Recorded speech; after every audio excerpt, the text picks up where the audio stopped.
No irony when I read out the headline, I ditched my iPhone and it changed my life. You might have spotted that over the past 24 hours. This is singer Charlotte Church describing how she'd become so concerned by her apparent addiction to her smartphone and the anxiety that it was causing that she took a real split decision just to get rid of it altogether. She feels that she's now regained a healthy balance. I think she's reintroduced one into her life, but in a very kind of limited way. But she also admits that she found the withdrawal process really, really tough. So how do you think you would cope with a digital detox? I'm joined by Claire Lim, presenter and podcaster. Good morning to you, Claire. Hello. Good Nice morning. to see you. And nice to see you too. We have Martin Talks, as the founder of Digital Detoxing. Good morning, Martin. Good morning. We know where you're coming from. That's what it says on the tin there. And Hayley Matthews, our resident guinea pig, columnist and mum of two. Good morning, Hayley. Good morning. I don't know why you pick up the phone to us. I really don't. Neither do I. I've done some difficult challenges, but I have to say, I think this is going to be the hardest. Oh, never mind. So, Claire, let's start with you. Could you do a digital detox? Could you do a Charlotte Church? Could you just look at that phone in the face and say, no, I'm getting rid? I personally feel it'd be really harsh to do a full detox because I work. Equivocating already. It's because of my work. I can live without. I think I could live without social media and things like that. Because I sort of yearn back to the time where I'd go into Glasgow with just my BT phone card and nothing else, and that's how I would call my mum, and she'd come pick me up, and that would be it.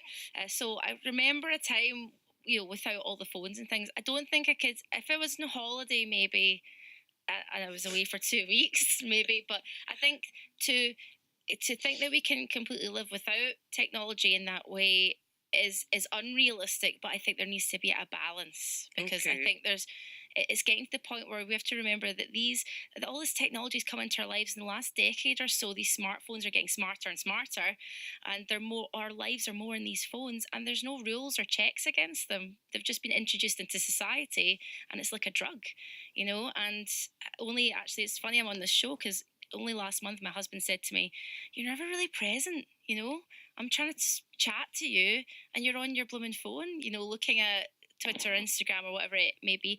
So now I've stopped. So he'd obviously observed that over a period of time. Yeah, it's a thing they call technoference, where the tech gets in the way of, and did it shock you when he said that? Yeah, I felt a wee bit, first of all, I felt a bit, not offended, but yeah, defensive, that's the correct word. And I thought, oh, what? I am paying attention, but no, I wasn't. And now we're watching Netflix and things together, but we're talking about what we're watching. We're more present together, but it's still hard because I can't see him on his football apps and stuff like that. Sometimes I'm like, "You're on your phone?" He's like, "Oh, right, sorry." So we have to check ourselves, but I think it's greatly improved our evening time together, that we can actually spend time. That conversation. Where are you with it then, Hayley? Before we bring in Martin, founder of Digital Detoxing. Hayley? So, right, I have to say, I think I'm going to find this quite difficult to do without a phone at all, because for me, I use it, I'm a freelancer, and I use it as a tool for work, a tool of communication. However, I am very aware of scrolling when, it's a habit that we look for with our hands. We're just doing it through habit, scrolling, looking at things, and getting that anxiety where it's almost like we're pipping ourselves off each other constantly.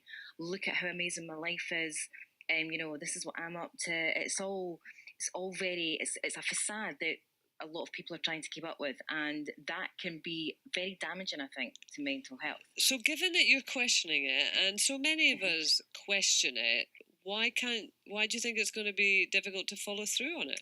Because I take a lot of pictures of my kids. If I'm out and about quite a lot, so it's a good way to email, to keep in touch. If I see something, that I have an idea for, I'll send myself a text or send myself an email. I have my whole calendar on my phone, and I've got a backup copy on paper. So, I need reminders. My head's like a bowl of mashed potato just now. So I need constant reminders, pings, and also people, it's communication. My friends will text me, I'll text them, we'll FaceTime, we'll WhatsApp. it is a tool of communication. So I think I'm going to feel quite cut off, and also there's that FOMO, the fear of missing out. But at the same time, I'm quite looking forward to the benefits of actually not having to look at what's going on in the world. Yeah, I mean, I can feel that sense of conflict that you have. Claire, you could feel the sense of conflict that you have too.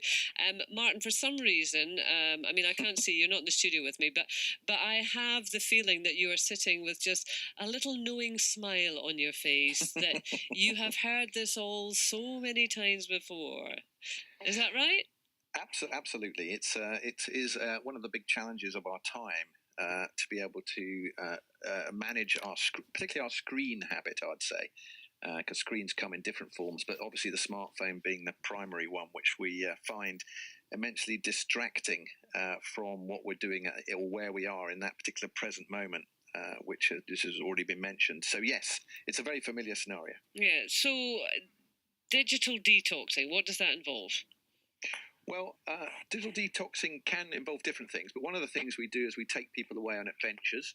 We call them digital detoxing adventures, where we take away their technology, including their phones and Fitbits and their watches, actually, as well. And we For spend how long? 2 or 3, 2 nights, 3 days minimum. Right. Because I think it takes that long. So I know Hayley is about to try this. I'm not sure how long she's doing this for, but the initial period of time is the hardest. The start is the hardest, because you feel all these range of emotions, fear of missing out, even anger as well. Why am I doing this? And then people go through denial. They sort of imagine their phone is still vibrating in their pocket. Phantom vibration syndrome, it's called. And that happens to me quite a lot. Yeah. There we go. So people go through all these emotions, but after a while they relax. They don't feel that constant low level of stress that we do feel when we have that pressure of being connected and wondering what other people are doing somewhere else or what they think of us. And people relax, and it's a very good experience, but it takes a little bit of time to get there. Do you visibly see people change? Oh, absolutely. I mean, it's a very interesting process, because people can be quite twitchy and distracted for initial period, but after a while, as I say, even that short period of time, they can feel the definite benefits. But I do recognise, by the way, that these sort of ventures are just a Kickstarter. And what I try and do is then try and get people to build in habits in their daily lives, because you can't always be going off on digital detoxing adventures. So I try and help people build in habits during their daily lives as well. Well, I mean, Claire, you've said it, and I think, Hayley, you said it as well. It is about getting a balance, isn't it? Yes. And also trying to separate out the good from the bad. I mean, Hayley, you said it, and Claire, you said it, and I would absolutely say it as well. I use it for work, and for some reason that just gives it so much more legitimacy, doesn't it? No, I'm not just mucking about, wasting my time looking at, people's cellulite. No, I'm using it for my work. Which we do end up doing anyway, don't we? I mean, it always seems to digress the Kardashians, even though I don't like them. Just before I go on, I want to say to Hayley, I know you mentioned FOMO, but there's now JOMO, which is the joy of missing out. That sounds good. So hopefully you'll achieve your peak JOMO. Yes. when you've got rid of your phone. But I know you mean, like, I was watching a very interesting, I think it was like a TED talk or something equivalent online about phone usage.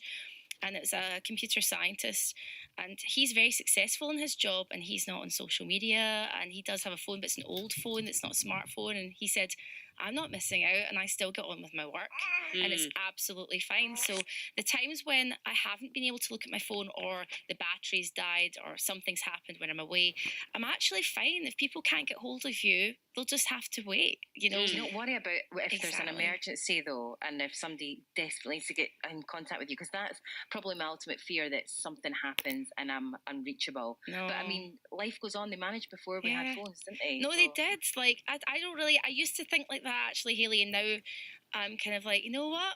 I don't actually care, because I kind of get to the point where I'm thinking, because I run my own business, and think, the place isn't burning down. I'm not going to enter the office and everybody's in disarray, running around naked, and the place is burning down. It's not going to be like that. It's actually fine. And even with social media, like, I'm scrolling and things like that. I just have stopped. I've just absolutely stopped. Even if I'm on holiday and I think, I need my Google Maps or something, but I don't have enough data, I just look around and ask people, talk to people. So you have taken, concrete measures then to limit your use. What have you done?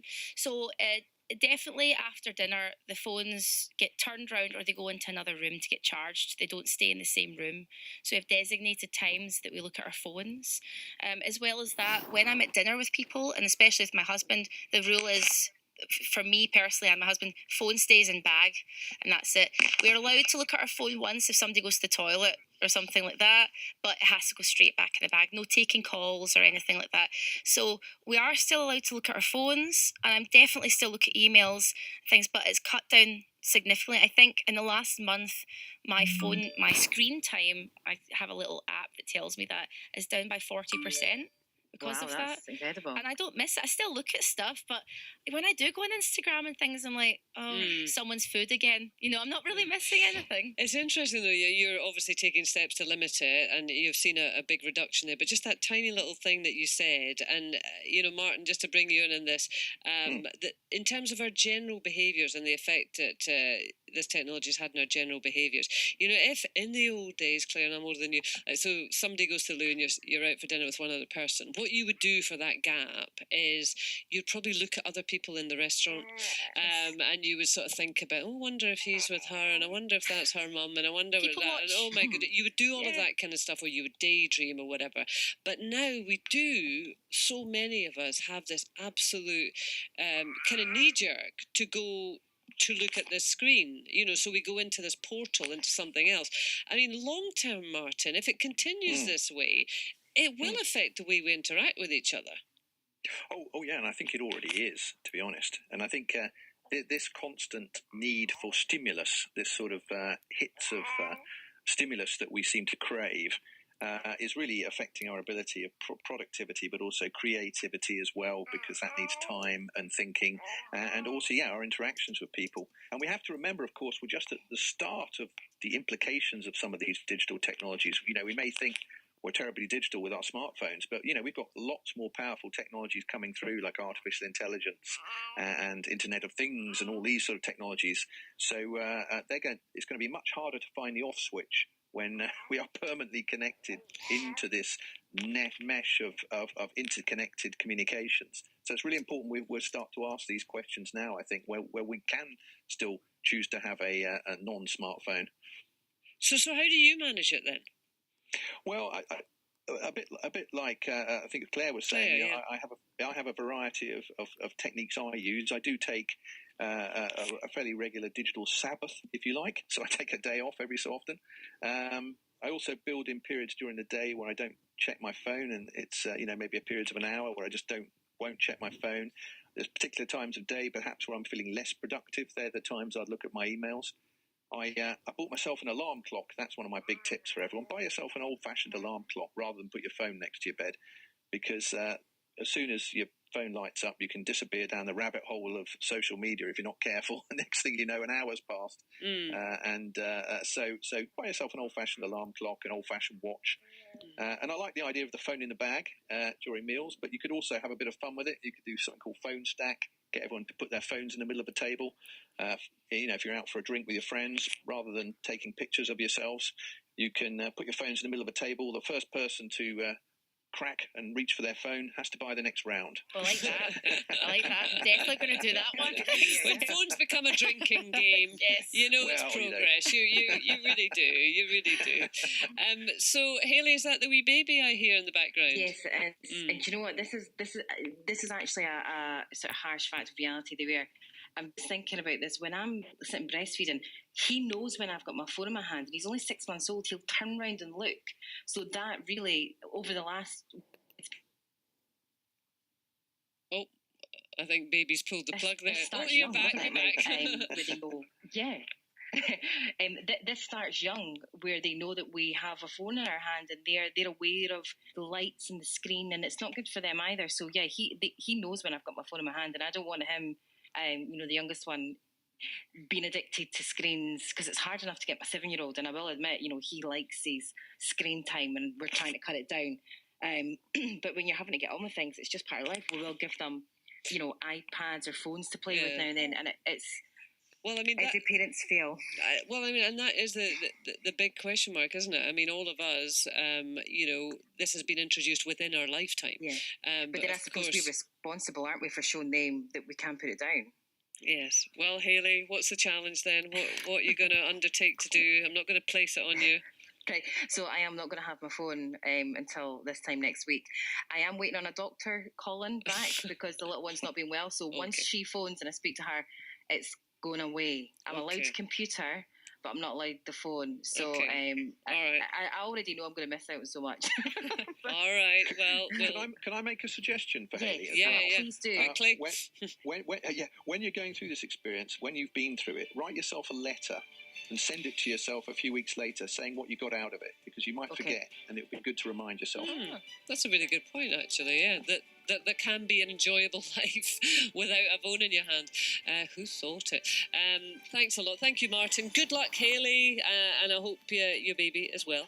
And Claire, thanks very much. Thank you very much. Thank you. On digital radio, 92 to 95 FM and 810 medium wave. BBC Radio Scotland.